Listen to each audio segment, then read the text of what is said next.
I have here today's vintage mall electric chainsaw. Here's the specs on it there if you can read this.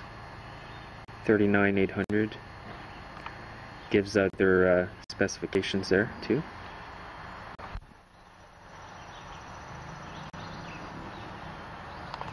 So on this side you got the adjuster. That's about all I can say about it. I'll plug it in and just make it spin.